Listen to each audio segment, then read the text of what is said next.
Hey everybody, I'm Evan. And I'm Grayson. And I'm Missy. And we would like to welcome you to this new series where we're taking a look at some games from our shelves that maybe haven't gotten as much love in the more recently.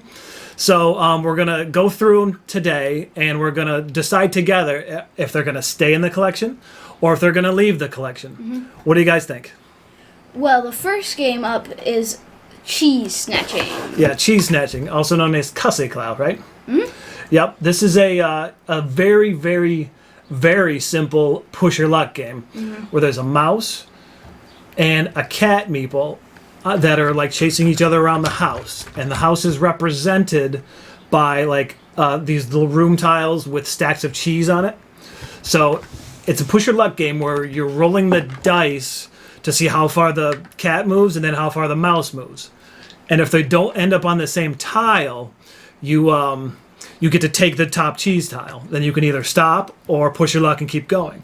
So it's a game that's basically a lot of luck, but then you do get to decide when you stop moving. So it's a very pure, push your luck type game. Yeah. So I don't know. What do you guys think about it? The only thing that gives me pause is these cute little meeples. Yeah, they are super cute. Otherwise, it's just so simple. It's too childish for our kids' age. You think so?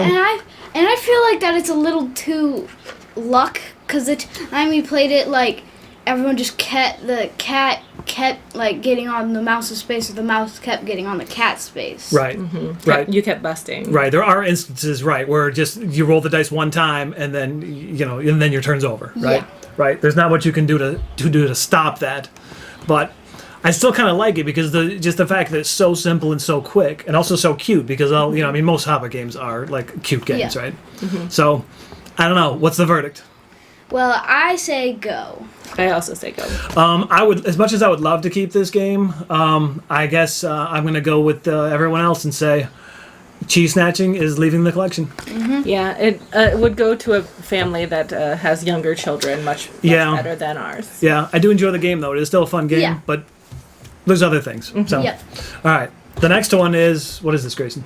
It is Wild Vikings. Yeah, Wild Vikings. Wild Vikings is another very simple but like auction game, right? Yeah. Where you roll a die in your turn and it tells you which of the 3 boats in this line like pick up a treasure, right? Yep. And then the other thing can happen is you can add a card to your hand of cards.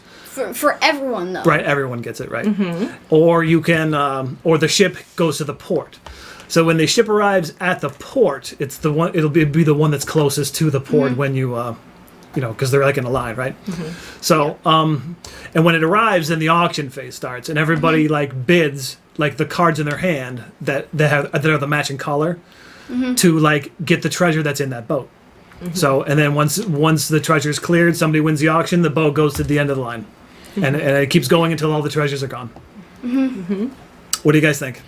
I mean, I don't know. I just feel like it's a little too simplistic, maybe. It is.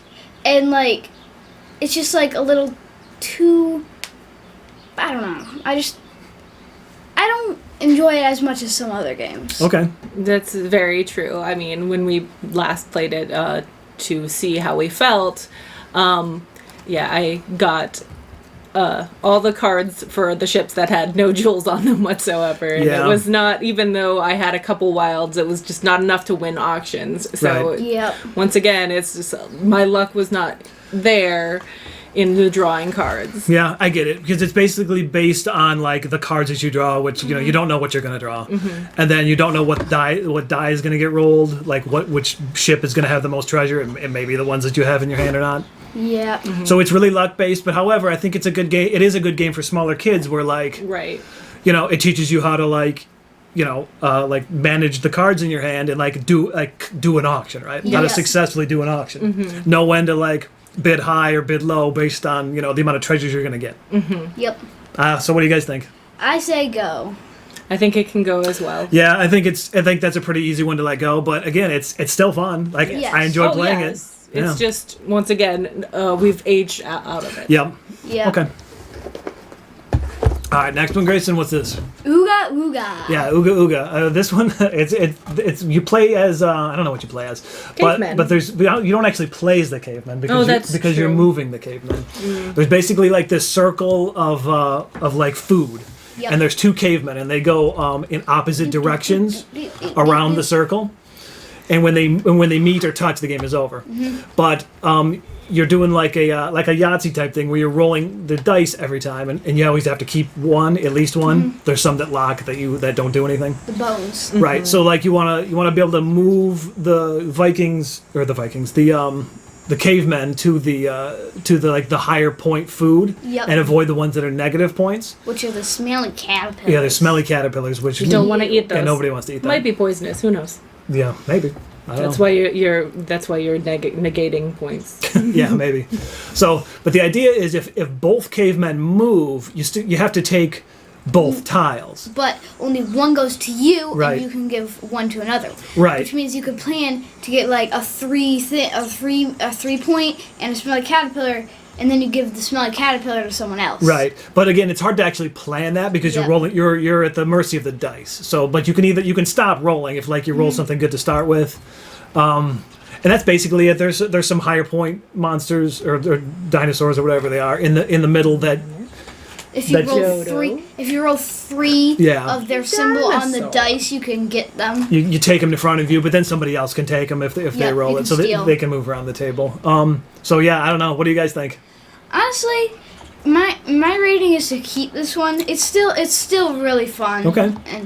And it's got enough strategy and enough luck in it to be fun enough. Okay, I suppose it's maybe a little bit of a step up from the other two. Maybe it still comes down to a lot of dice rolling. Though. True, but it is pretty fun. So, mommy.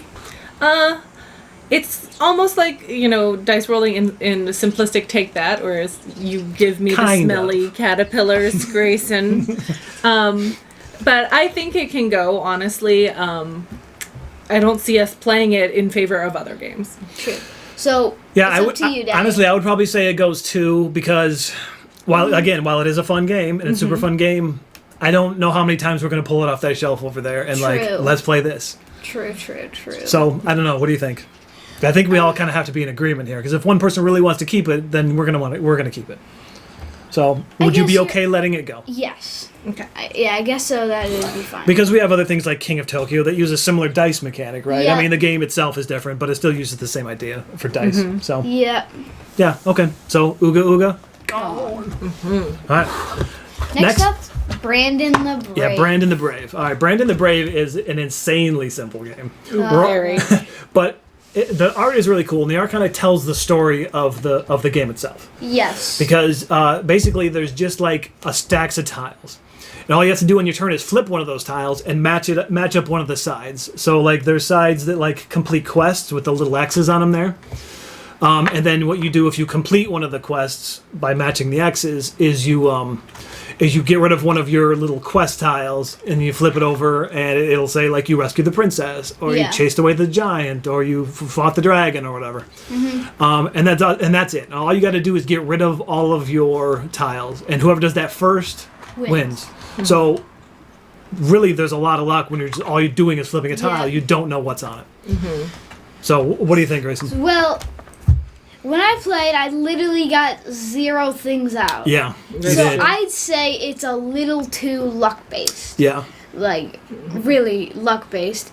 And yeah, I do like the part about the art, but I'd say it's a lot too simplistic and too luck based. So I'd say go. Right.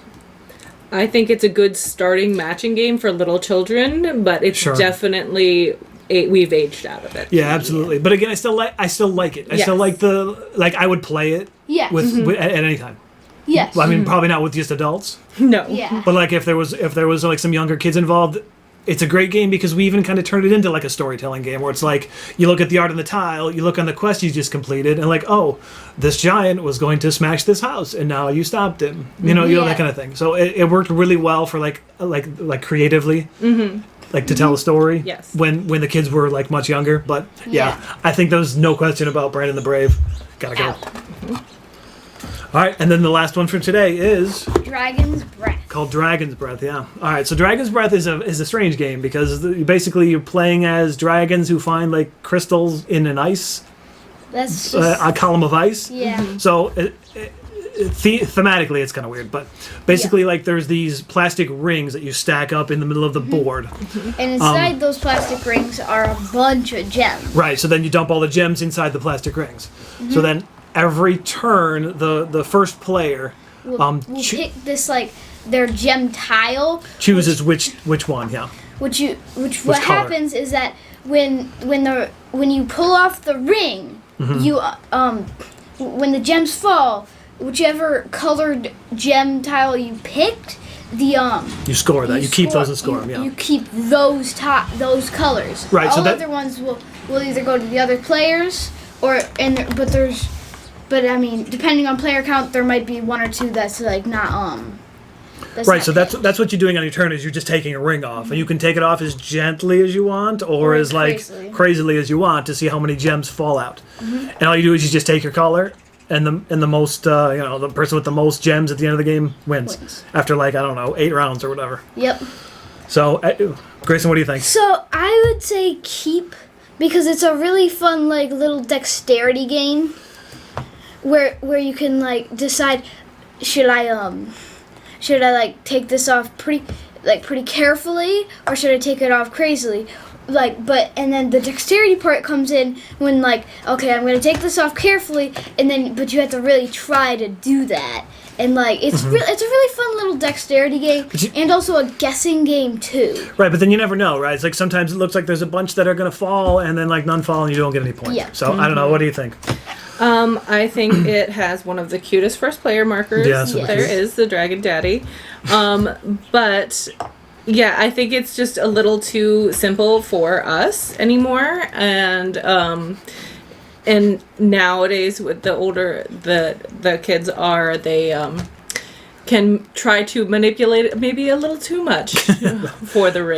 By how they lift it off. Well, here's the thing. I think this game has a fantastic gimmick, like the little gimmick of the rings that are supposed to be ice with the crystals inside, and then you lift them up to let them go or whatever. I think that's like an awesome thing, right? Yeah. However, I don't think the game itself like supports that because all you're doing is trying to guess which color is gonna fall the most of, and maybe they do, maybe they don't.